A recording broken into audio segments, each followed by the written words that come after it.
à tous, je suis ravie de vous retrouver aujourd'hui pour une nouvelle vidéo. Aujourd'hui c'est le book haul. Le book haul de la honte, le book haul de la mort, je ne sais pas comment l'appeler. Bref, depuis janvier en fait j'avais repris à acheter un petit peu de livres puisque j'avais commencé en fin d'année un no-buy, fin d'année 2020, qui s'était à peu près bien passé, ça avait pas été parfait mais pas trop mal. Et là du coup en janvier j'ai recommencé à retourner en librairie et tout pour normalement démarrer un no-buy en février. Je vous l'ai annoncé dans la vidéo précédente, ça a été un fail total. J'ai légèrement craqué mon slip. En fait voilà, j'ai beaucoup acheté depuis janvier, à tel point que je ne vais pas pouvoir vous présenter tout dans ce book haul. En même temps je vous ai déjà parlé de pas mal de titres dans que ce soit les vlogs ou autres vidéos, donc je me dis bon c'est pas trop grave. Je vais vous présenter aujourd'hui, je me suis arrêtée au nombre 20, donc je vais vous présenter 20 titres. Et je vous présenterai la suite pour le prochain book haul un autre jour parce que voilà, point trop d'infos. Je ne vais pas vous faire de gros résumés, hein. Je vais peut-être vous dire un peu vite fait de quoi ça parle mais en 2 mots parce que sinon ça va être une vidéo d'extrême et j'ai pas envie. Vous non plus je suis sûre. Donc on va la faire vite. Alors les achats ne sont pas forcément tous dans l'ordre chronologique parce que honnêtement je m'en rappelle plus. Donc ça va être un peu tout comme ça. Alors pour certains j'ai de bonnes raisons, pour d'autres un peu moins. Il y a des achats qui datent de janvier, donc j'étais encore pas dans la période no buy, donc voilà.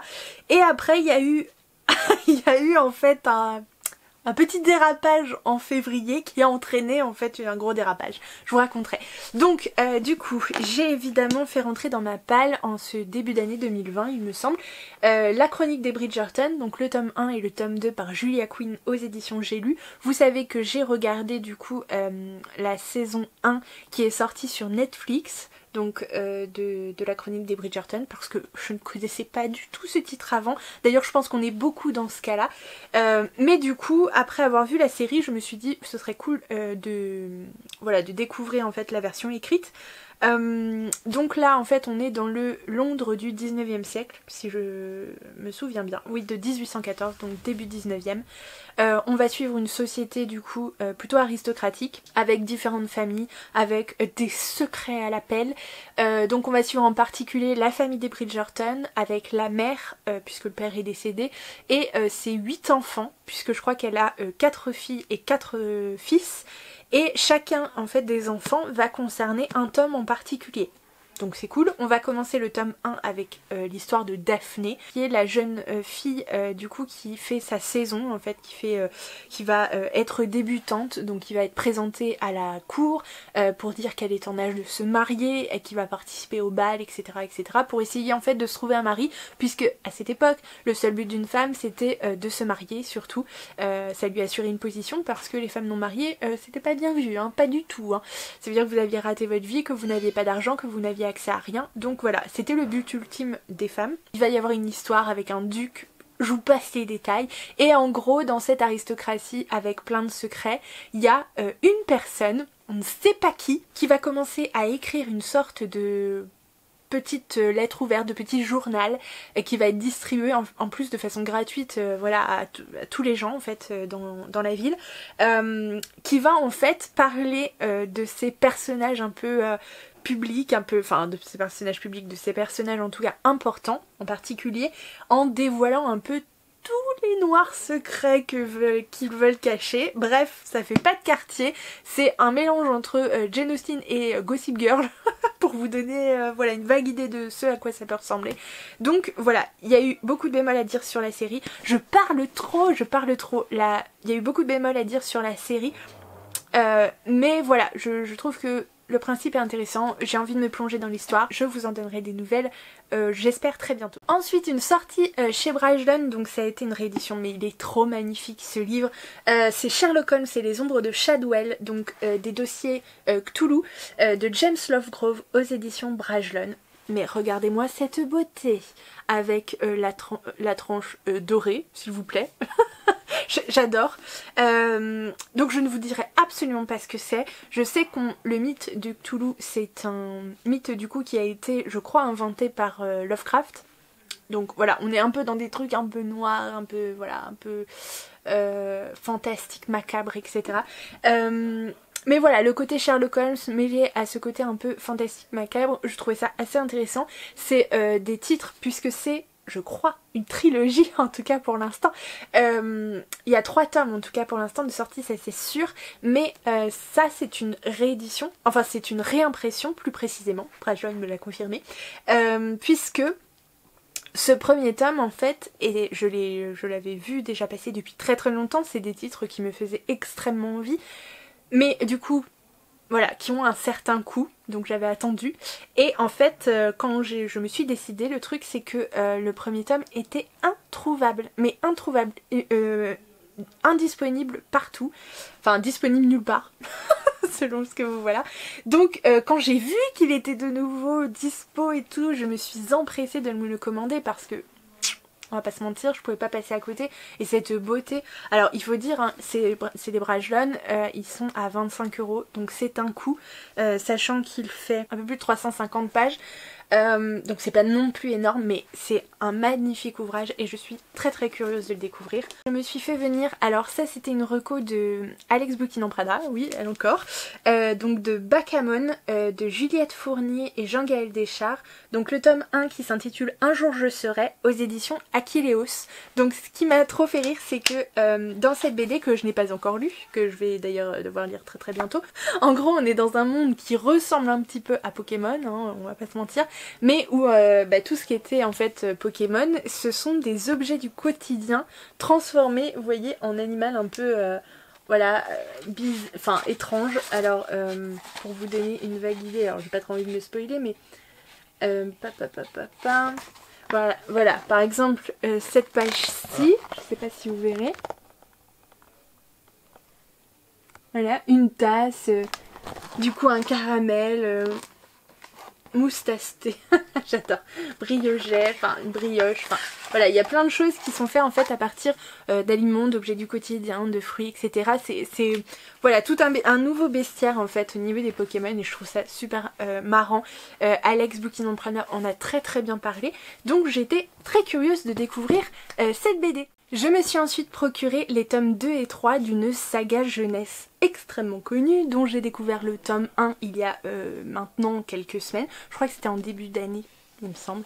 Donc je vous parle des tomes 2 et tome 3 de Gardien des Cités Perdues, donc de Shannon Messenger aux éditions Lumen. Donc on est sur une petite saga jeunesse fantasy fantastique, on va dire ça comme ça, où on va suivre Sophie qui est une jeune fille du coup qui a vécu parmi les hommes, les humains sur Terre, du coup depuis sa naissance, donc jusqu'au jour où à 12 ans, elle va rencontrer en fait un jeune homme particulier, puisque Sophie a des dons, vous vous en doutez, au-delà d'être extrêmement brillante, elle est télépathe et elle est quoi aussi, je ne sais plus, mais voilà, elle a des dons très très particuliers qui la rendent brillante mais extrêmement différente des autres, et à 12 ans elle va rencontrer un jeune homme du coup qui débarque et qui lui dit qu'elle n'appartient absolument pas à ce monde là, qu'elle fait partie en fait du monde des elfes, on va dire très rapidement comme ça, et donc elle doit immédiatement rentrer dans son monde et voilà, et donc bon, bref c'est tout un truc, elle va débarquer dans une école, elle va rencontrer 1 million de personnes, elle fait partie d'une sorte de secret, de bien gardé, de complot, il y a tout un mystère au niveau de ses origines. Bref, le premier tome je l'ai trouvé extrêmement sympathique à suivre, très intéressant, très immersif, rondement mené dans un univers voilà, qui se construit bien, qui a l'air suffisamment dense et bien construit, donc j'étais très très curieuse de découvrir la suite et honnêtement j'avais pas du tout envie de m'arrêter en cours de route comme pour le premier, donc je me suis dit voilà, j'ai eu l'occasion d'avoir les deux premiers tomes, enfin les deux tomes, le tome 2 et le tome 3, donc voilà. Ensuite j'ai fait venir le tome 2 puisque c'était une précommande, hein, pour être très honnête, d'un magnifique ouvrage, là encore jeunesse, c'est une nouvelle édition qui est somme toute superbe, mais vraiment superbe, je n'ai qu'une chose à dire, c'est que la maison d'édition en question fait un travail magnifique sur ses ouvrages. Donc je vous parle de Anne d'Avonlea, qui est le tome 2 après Anne de Green Gables, de Lucy Maud Montgomery, ici aux éditions Monsieur Toussaint l'Ouverture. Anne de Green Gables, je vous en ai parlé en long, en large et en travers, puisque j'ai également découvert la série en 2020. Ça a été un petit coup de cœur et vraiment il y a eu beaucoup de lecteurs qui ont découvert du coup le premier tome en version écrite de l'édition Monsieur Toussaint l'Ouverture en plus, et pour qui ça a été un méga gros coup de cœur. Alors voilà, tout cet engouement a fait que je n'y suis pas encore allée, mais je suis quasi sûre à 99% que ça va me plaire aussi. Donc voilà, je l'ai juste passé un petit peu de temps, mais j'avais pas du tout envie de louper en fait cette sortie de chez Monsieur Toussaint l'Ouverture, parce que c'est une édition absolument magnifique, on va pas se mentir, c'est superbe. Et voilà, et j'ai vraiment très envie d'avoir cette collection là, donc je continue. Ensuite j'ai fait venir aussi des éditions Brajlon, le premier tome du Paris des Merveilles de Pierre Pével, donc qui s'intitule Les Enchantements d'Ambremer. Et voilà, j'en ai beaucoup entendu parler, on est Paris au début du XXe siècle. Regardez cette beauté là encore là. Oh, j'adore, j'ai trop envie. Et quand du coup j'ai découvert en 2020 la BD Les Artilleuses, donc issue du monde du coup du Paris des Merveilles. Ça c'est pour moi. Vous l'avez peut-être également vu passer, du coup j'ai fait venir le volume 1 de la saga Witch. La blague c'est que je l'ai fait venir en anglais. Oui, c'est le premier. Et c'est le seul d'ailleurs que j'ai en VO. Parce que mon anglais n'est absolument plus ce qu'il était et n'est absolument pas... voilà, au niveau pour lire, je sais pas, je me sens pas du tout de lire des choses en VO pour l'instant, mais je me suis dit là, de façon, voilà, en BD, ça devrait pouvoir aller, surtout que il y a beaucoup de personnes qui l'ont lu ces derniers temps et qui l'ont du coup vraiment recommandé pour ceux qui se lancent doucement dans la VO. C'était très abordable, etc. Donc j'ai très envie de le découvrir, c'est une petite saga jeunesse qui passait en animé... il y a des années. Je suis pas très au fait de Witch. Moi je crois que j'ai... Et encore c'est un grand mot parce que regardez, j'en ai vu quelques épisodes. J'ai plus vu d'épisodes de Winx, je crois, que de Witch. Donc je suis assez curieuse en fait de découvrir du coup cette petite saga jeunesse qu'apparemment beaucoup apprécient. Donc voilà, en VO, ce sera le petit défi à relever. Là j'ai fait des petits achats poche, du coup ça me permet de moins culpabiliser sur mes achats, il y a peut-être de ça aussi. Donc je me suis procuré le premier tome de Mercy Thompson, donc L'Appel de la Lune de Patricia Briggs aux éditions Milady. Mercy Thompson est mécanicienne, dure à cuire, un être à part. Mais ça je sais, quand je me le suis procuré, c'est après en fait avoir lu Evie Wyld. Voilà, pour tout vous dire, Evie Wyld d'Hélène Harper, je l'ai lu en lecture commune avec ma petite Laetitia du coin lecture de Galerie. J'avais beaucoup aimé, j'ai retourné dans un monde comme ça avec un monde un peu contemporain mais avec un côté fantastique, donc avec une sorcière, enfin des sorciers, des êtres un peu voilà, fantastiques, de fantaisie urbaine, etc. Alors je dirais pas à la mode Buffy, mais c'est un peu dans cet esprit là, pour moi c'est rattaché à ça. Et bah du coup je m'y suis sentie tellement bien, je me suis dit ah, j'ai envie en fait de retourner dans cette voilà, dans cette veine là, du coup de découvrir des titres comme ça, et j'avais beaucoup entendu parler du coup de Mercy Thompson. Donc je me suis dit en le voyant, voilà, que c'était l'occasion de le découvrir. En plus je trouve que le travail éditorial sur la couverture est plutôt très sympathique. Donc voilà, ensuite je me suis procuré en deuxième poche, je vous en ai parlé en plus, Le Hobbit. Du coup de J.R.R. Tolkien, donc ici au livre de poche, magnifique, je trouve qu'elle est superbe. Donc c'est le texte intégral, écoutez, je pense qu'il suivra, j'ose espérer que je le lirai cette année, pour être honnête. Comme je vous ai dit, j'attends de lire du coup la saga Le Seigneur des Anneaux, même si je sais que j'aurais dû lire Le Hobbit avant, je le sais. Mais du coup, après avoir lu le premier tome du Seigneur des Anneaux, j'ai pas du tout envie de retourner dans le Hobbit, voilà, de faire des allers-retours tour je vais me perdre c'est sûr. Donc je vais lire les 3 tomes du Seigneur des Anneaux et ensuite je lirai le Hobbit sans problème. Mais je suis très contente d'avoir trouvé cette édition magnifique. Le même jour, ça d'ailleurs c'était 2 achats du même jour avec celui-ci en plus. Je suis tombée sur un graphique qui me faisait de l'œil déjà depuis très longtemps. Je l'avais repéré, j'avais jamais osé sauter le pas parce que j'étais pas sûre que ça me plaise, que ce soit au niveau graphisme ou d'ailleurs scénario, j'étais pas sûre. Je savais pas comment ça allait être traité et en fait je me suis arrêtée dans la librairie en voyant ce tome et je l'ai pris et j'ai commencé à le feuilleter et en fait je me suis je me suis en fait surprise à renifler plusieurs fois dans le magasin tellement ça m'a pris aux tripes et là encore rien que d'en parler ça m'émeut, c'est terrible. Voilà, je n'ai pas encore lu véritablement mais du coup j'ai un peu les boules d'y aller parce que je sais que voilà ça va être un très beau moment mais très je sais pas comment on dit, émotionnant, émotif. Non, c'est pas émotif. Enfin, bref, avec beaucoup d'émotions, ça c'est sûr. Bonne en fait finalement parce que c'est très beau. C'est À la vie de l'homme étoilé, donc ici aux éditions Calman Levy. Donc on est sur un petit ouvrage graphique très simple au niveau des dessins, mais en fait c'est cette simplicité qui est tellement en accord avec le personnage, avec les histoires que en fait c'est je trouve pour ce que j'ai découvert pour l'instant, j'aurais peut-être un avis différent à la fin, mais de ce que j'en ai lu j'ai trouvé ça tellement juste, c'est tellement, il en faut tellement pas plus et j'ai vraiment je trouve un rapport avec cette thématique puisque ma petite maman qui regarde peut-être cette vidéo du coup elle a travaillé dans un service de soins palliatifs et je me dis que les gens qui travaillent voilà, au quotidien du coup dans ce genre de service, voilà, c'est une manière aussi, une autre manière un peu détournée de partager aussi quelque chose qu'elle a pu vivre. Donc j'ai vraiment hâte de le lire et j'aimerais bien qu'elle le découvre après. Après je sais qu'elle est pas très graphique mais vu la thématique abordée je me dis que ça peut être peut-être chouette aussi pour elle de le découvrir. Donc voilà, on va suivre en fait un infirmier qui travaille du coup dans un service de soins palliatifs.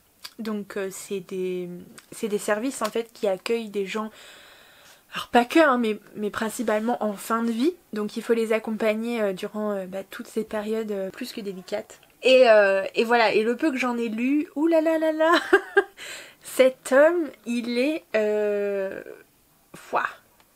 tu te prends une clacasse. Voilà, ils vous disent un infirmier qui transforme les soins palliatifs en bulles d'amour, et bien c'est un peu ça le principe. Je me suis encore trop attardée, donc je vais passer, mais j'ai vraiment très hâte de le découvrir. Ensuite, je suis allée faire des petits achats d'occasion. Alors, ça colle parce que en fait j'ai enlevé les étiquettes et j'aurais peut-être pas dû parce que y a du collant. Je sais pas trop comment les enlever sans les abîmer. En fait j'ai fait une petite razzia niveau Agatha Christie. Alors certains vont hurler parce qu'il n'y en a aucun dans la même dans la même édition. Donc bon, ce sera pas pour créer une collection. Mais je me suis dit bon, c'était trop bête de passer à côté. Donc c'est une petite petite razzia côté Agatha Christie. On a 5h25 du coup dans cette version-ci. Voilà, du livre de poche. On a ABC contre Poirot dans cette version de je crois que c'est Le Masque aussi, des éditions Le Masque, mais en grand format. Voilà, vous avez Mon petit doigt m'a dit dans cette version absolument, moi perso je la trouve horrible. Je sais même pas pourquoi je l'ai pris parce que je le garderai pas, c'est sûr. Il me fait flipper, les poupées, tout ça, les clowns, tout ça. Non. Et vous avez 10 petits nègres du coup. Donc ici aux éditions Le Masque mais en version poche. Je crois que j'en ai déjà un ou deux de cette collection là. Et puis voilà, que je trouve assez simple. Bon après le jaune, pas trop mon truc, mais bon voilà. Et les pendules aussi d'Agatha Christie. Donc dans cette édition du Masque aussi, mais c'est encore une autre version. Donc voilà. Petite razzia côté Agatha Christie, j'étais dans le mood et tout, je sais pas du tout quand je me mettrai à les lire parce que j'aurais bien envie en fait de me refaire les Agatha Christie. Je sais que c'est l'année, à mon avis ce sera pas du tout à cette période-là que je vais lire du Agatha Christie, mais j'aimerais bien me constituer une collection et en fait pouvoir les lire dans l'ordre chronologique où elle les a écrits un jour. Donc voilà, mais bon, en attendant j'amasse des titres du coup d'occasion. Et voilà, à voir si je peux les lire comme ça ou me faire une vraie collection, tout dans la même édition, je ne sais pas. On passe à la suite. Et pour conclure, on va parler d'achats. Alors peut-être qu'il y en a qui se sont glissés en janvier, février, je ne sais plus trop. Mais ceux-là, ces 4 titres-là, je sais que c'est eux qui ont déclenché du coup la razzia de février. C'est sûr et certain. Ces 4 titres-là, je les ai ramenés en même temps du coup de la librairie.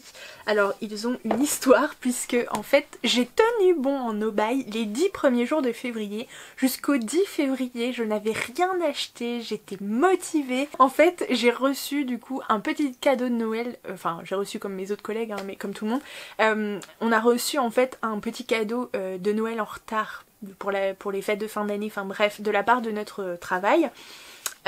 Et ça équivalait en fait à une sorte de bon à valoir chez les commerçants de la ville, etc. Et vous vous doutez bien que je ne dépense nulle part, excepté dans une librairie. Et voilà, l'année d'avant j'avais fait ça et du coup ça m'avait permis d'acheter quelques bouquins et c'était quand même vachement chouette. Donc je me suis dit bon là c'est un cadeau, c'est pas une vraie dépense donc ça ne compte pas concrètement. Et ça a été l'erreur. Ça a été l'erreur parce que j'ai pas voulu attendre pour dépenser ce bon parce que on était dans un monobail et que je me suis dit bon c'est l'occasion de contourner un peu le truc de façon voilà. Et en fait ça m'a remis... en fait j'ai remis les pieds dans une librairie et j'aurais pas dû. J'aurais pas dû du moins, peut-être que j'aurais tenu le coup si jamais je l'avais pas fait, ça c'est une autre histoire, un autre débat.